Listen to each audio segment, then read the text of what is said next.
ہے نا. اس وقت دنیا میں اسلام کے حوالے سے جو پاکستان کی ویلیو ہے وہ پوری دنیا میں کسی کنٹری کی ویلیو نہیں ہے. سعودی عرب اگر بچا ہوا ہے تو پاکستان کی وجہ سے بچا ہوا ہے. ترکی پاکستان کی طرف دیکھ رہا ہے, سعودیہ پاکستان کی طرف دیکھ رہا ہے, اور پاکستان بہت ساری چیزیں اس میں ٹھیک ہے, چور اچکے کرپٹ سسٹم ایسا ہے. پاکستان جغرافیائی لحاظ سے اللہ نے بنا ایسا دیا ہے نا کہ مجبور ہو گئے ہیں. جغرافیائی لحاظ سے پاکستان بنا ایسا دیا گیا ہے قدرت کی طرف سے, کچھ گاڈ گفٹڈ ہے یہ. ظاہر ہے اسلام کو اللہ نے باقی رکھنا ہے نا, تو اس لیے اس میں اتنی مایوسی کی جو ہے نا, کیونکہ جو بھی آپ صلاحیت والے لوگ ہیں وہ کہتے ہیں پاکستان کو تو کچھ دینا ہی نہیں ہم نے, یہ تو چور ہیں, یہ تو فلانے ہیں. بھائی پاکستان کے لیے آپ بہت کچھ کر سکتے ہیں, اور آپ کریں گے تو اس کا انسانیت کو بہت انشاءاللہ فائدہ ہوگا. نہیں ہے جتنا بنا کے پیش کیا گیا, اتنے برے نہیں. ملیشیا میں میری ڈاکٹر ذاکر نائک سے ملاقات ہوئی تھی. میں نے ان سے کہا پاکستان کیوں نہیں آتے, کیونکہ ابھی تو دنیا میں کہیں پاؤں یو کے نے پابندی لگائی ہوئی ہے ان کے اوپر, اور بڑے مسائل ہیں.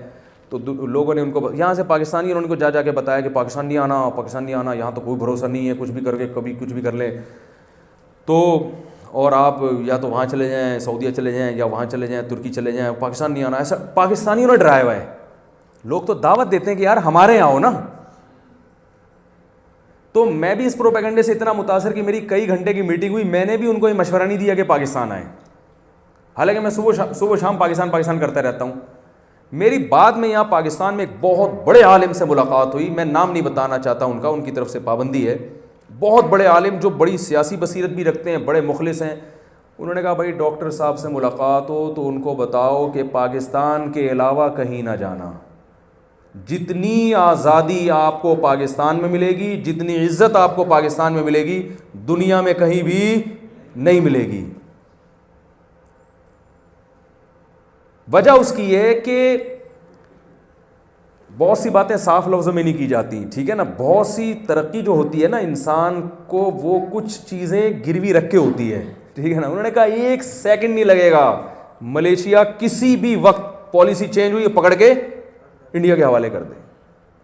ترکی میں طیب اردگان اسلام کا ہیرو ہے مگر اسٹیبل نہیں ہے, 50% چل رہا ہے معاملہ. اگر حکومت چینج ہوئی ساری پالیسیاں ختم. پاکستان ایک واحد ملک ہے.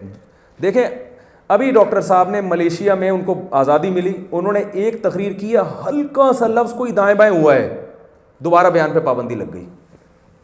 پاکستان میں ایسا ہوتا ہے یار, ہم ممبر پہ بیٹھ کے وزیر اعظم کو برا والا کہہ رہے ہوتے ہیں, ممبر پہ بیٹھ کے فوج کو برا والا کہہ رہے ہوتے ہیں. آزادی ہے. ایک عرب آئے سعودی عرب سے, میرا بیان سنا, کہتے ہیں واللہ انتم خلقتم فی الحریہ, خدا کی قسم تم لوگ آزاد ہو, ہم آزاد نہیں ہیں. تو یہ اس آزادی کا غلط فائدہ بھی اٹھایا جاتا ہے, لیکن صحیح فائدہ بھی تو اٹھایا جا سکتا ہے نا. میں مانتا ہوں کہ اس آزادی کا بڑا ناجائز فائدہ بھی اٹھایا جا رہا ہے, اس سے معاشرے میں جرائم بھی پروموٹ ہو رہے ہیں, لیکن اس آزادی کا ڈاکٹر ذاکر نائک تو غلط فائدہ نہیں اٹھائیں گے نا. اس وقت دنیا میں اسلام کے حوالے سے جو پاکستان کی ویلیو ہے وہ پوری دنیا میں کسی کنٹری کی ویلیو نہیں ہے. سعودی عرب اگر بچا ہوا ہے تو پاکستان کی وجہ سے بچا ہوا ہے. ترکی پاکستان کی طرف دیکھ رہا ہے, سعودیہ پاکستان کی طرف دیکھ رہا ہے, اور پاکستان بہت ساری چیزیں اس میں ٹھیک ہے, چور اچکے کرپٹ سسٹم ایسا ہے. پاکستان جغرافیائی لحاظ سے اللہ نے بنا ایسا دیا ہے نا کہ مجبور ہو گئے ہیں. جغرافیائی لحاظ سے پاکستان بنا ایسا دیا گیا ہے قدرت کی طرف سے, کچھ گاڈ گفٹڈ ہے یہ. ظاہر ہے اسلام کو اللہ نے باقی رکھنا ہے نا, تو اس لیے اس میں اتنی مایوسی کی جو ہے نا, کیونکہ جو بھی آپ صلاحیت والے لوگ ہیں وہ کہتے ہیں پاکستان کو تو کچھ دینا ہی نہیں ہم نے, یہ تو چور ہیں, یہ تو فلانے ہیں. بھائی پاکستان کے لیے آپ بہت کچھ کر سکتے ہیں, اور آپ کریں گے تو اس کا انسانیت کو بہت انشاءاللہ فائدہ ہوگا. آج میرا بیٹا آپ سے ملنے دوبارہ ہے, بس ذرا سی آپ کی نظر. کہاں ہے بھائی بچہ, کیڑا بچہ کہاں ہے جو ملنے کے لیے آیا ہے؟ تو ہمیں کیا پتا, اس چکر میں ہم 20-25 بچوں سے مل لیں گے. اب میرے ساتھ ایسا ہوتا ہے جیسے کوئی فون کا مجھے کہے نا کہ مفتی صاحب میں 5 منٹ میں آپ کو فون کرتا ہوں, میں کہتا ہوں آپ 5 منٹ میں پلیز فون نہ کریں مجھے, ابھی بات کر لیں. کہہ رہے نہیں میں دوبارہ کرتا ہوں, میں ذرا مجھے واش روم جانا ہے یا ایسا. میں نے کہا کیونکہ ہوتا یہ ہے کہ وہ 5 منٹ کے چکر میں میرے تو فون 24 گھنٹے کال آتی ہے, تو وہ مسلسل بچتا رہتا ہے. تو ایسے ہی ہوا, کچھ دن پہلے کوئی ایمرجنسی تھی, کسی نے کہا میں فون کر رہا ہوں, میں نے سمجھایا بھی, ان کی سمجھ میں نہیں آیا, تو وہی ان کے چکر میں الٹے سیدھے فون میں نے اٹھا لیے. ٹھیک ہے نا. آپ کہہ سکتے ہیں نمبر سیو کر لو, تو وہ نمبر سیو کرنے میں پھر یہ ہوتا ہے کہ ڈیلیٹ کرنا بھول جاتا ہے بعض دفعہ, پھر سیو ضرورت نہیں ہوتی نا ہر آدمی کا نمبر سیو کرنے کی. تو اب یہ ہے کہ بھائی نام بتا دیتے تو میں مل لیتا. کوئی اتنے کسی خاتون نے کہا کہ میں اس بچے کی ماں ہوں, وہ بچہ کئی دفعہ ملنے کی کوشش کر رہا ہے, تو اب ہمیں کیا پتا کون سا بچہ ہے, کون سا بچہ بھائی یہیں ہے تو ہاتھ کھڑا کر لے یار.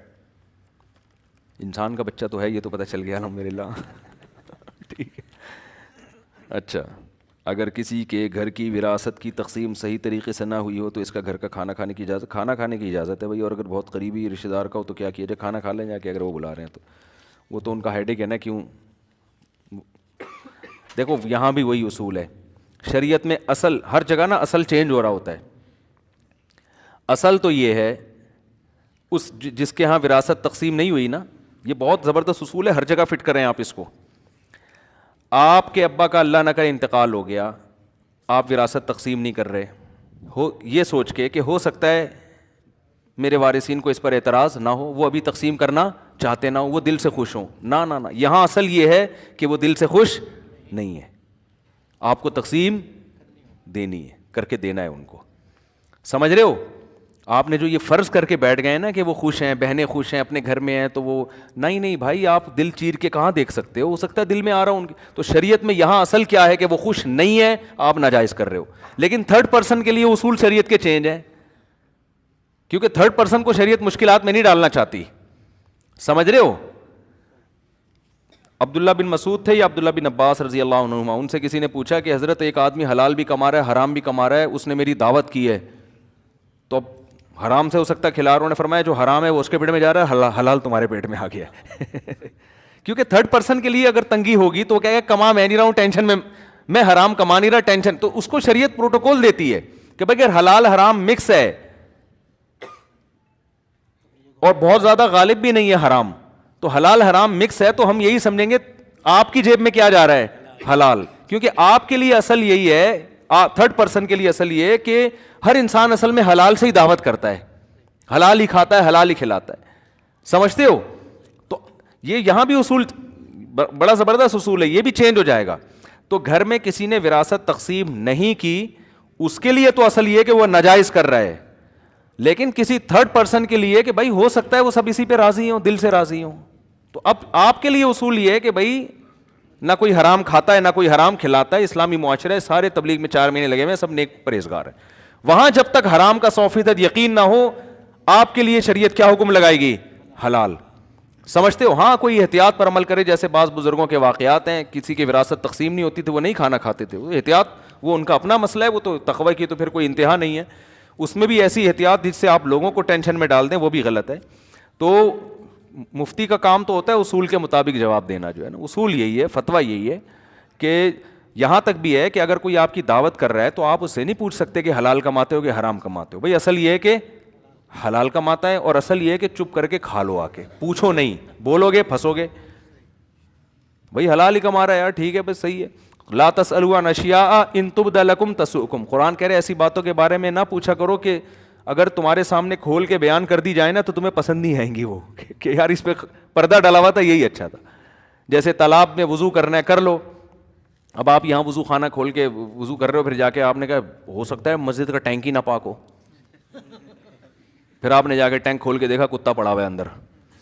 اب کیا ہے, خود بھی مصیبت میں, پھر دوسروں کو آ کے بتا بھی رہے. اور اگر دیکھا بھی ہے نا, چپ کر کے خود وضو کرو, پبلک کو بتانے کی ضرورت نہیں ہے. ان کا وضو اللہ کی نظر میں ہو رہا ہے بس. لیکن وہمی لوگ, اور بہت زیادہ کوئی غلبہ ہو جاتا ہے, جا کے دیکھا اعلان کر رہے ہیں حضرات مسجد کے ٹینک سے کتا نکلا ہے, 25 دن کی نمازیں. ابے 25 دن کی اب کون لوٹائے گا بھائی,